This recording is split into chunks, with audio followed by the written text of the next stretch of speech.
Hello everyone, and welcome to this look at LightWave with Core Technology. Today we're going to be checking out Viewport Preview Rendering, which allows you to view a high-quality render of your scene as you work. We want to give you a sense of the speed and quality that this is going to bring to your workflow. So let's just check this scene out. I've got a basic tanker here, and a plane standing in for the ocean. And this tanker mesh is the same one that we used in the feature release document that we sent out some time ago. And it was provided to us by Antanas Skoukas. And it weighs in at about 450,000 polygons, so it's a pretty dense mesh. Now, on the ocean, we've got a shader applied here. We're using a Fresnel dielectric, and we're piping the reflection out to the reflection of the ocean surface there, just to give it that incidence angle fall off. If you look at the attribute panel here for the Fresnel, you can see it's a 1.33 index of refraction, which is water. And then we've got a bit of a 3D bump map here. That is just simulating the breakup from the waves. So I'm going to go ahead and give you a look at how fast it is when you're moving around here, how quickly it gets back to a final quality. So you're never having to guess at what your lighting solution is going to look like in your model. You can see it.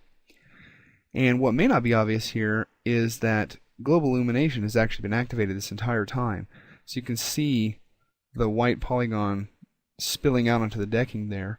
If I look into my configure panel here, you can see all my settings for gamma and for ray trace reflections, shadows, refractions, etc.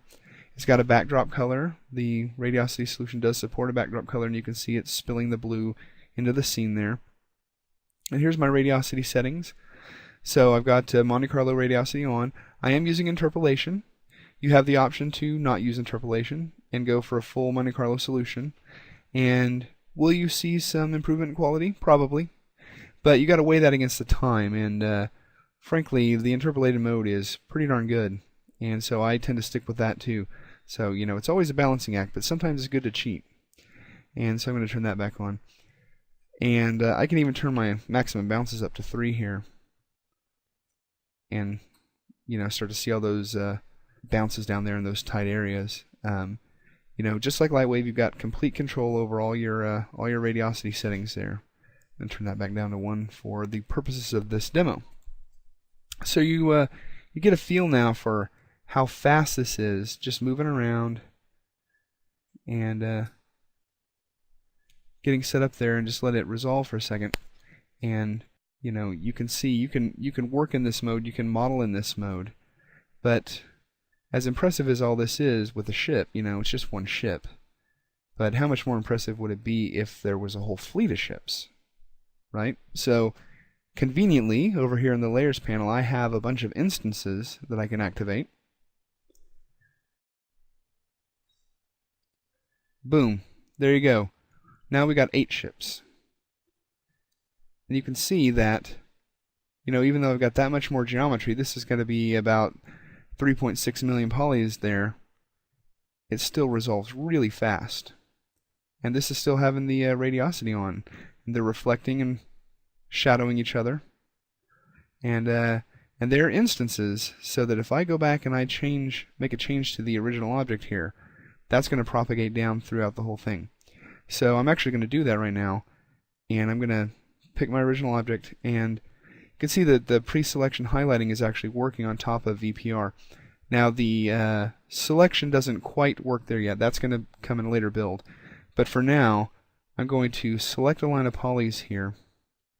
Even though I won't be able to see it, I'm going to do a loop select. And now I can't see it, but I know that loop select is there. I'm going to actually expand the selection one. So it's going to select the polygon loop on top and on bottom of that. And now what I want to do is assign that a new material. So I'm going to go over here to my asset panel and make a new material and just call it dark metal. And I'm just going to assign it to that surface by dragging and dropping the selection that I've got. Boom, got that new surface assigned, new material. So I'm going to pop back out of my quad view here and go over into my connection area. You can see the selection that's happened in OpenGL over here. Still has selected. I knew it was there the whole time. So in order to edit my material in the connection editor here, I'm just going to drag this over. And I've got my basic LightWave shader, and I'm going to use the same Fresnel dielectric to give a little bit of an incidence angle reflection onto the metal. So go to my shading system here, generators, Fresnel dielectric, move that over, I'm going to pipe that to reflection, and then go over here and just set that to, say, 1.5, something just to give it a little bit of reflection.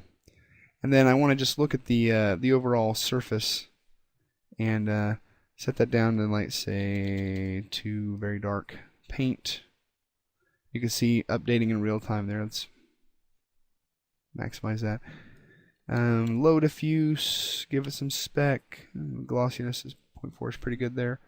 So you can see that, you know, every time I make a change there, it's updating, and it's updating all of the clones because they're real instances. So that is going to be a very powerful thing to have in your arsenal. Give it a wider view there. And I think that should give you some idea of the speed and power that VPR is going to bring to your workflow.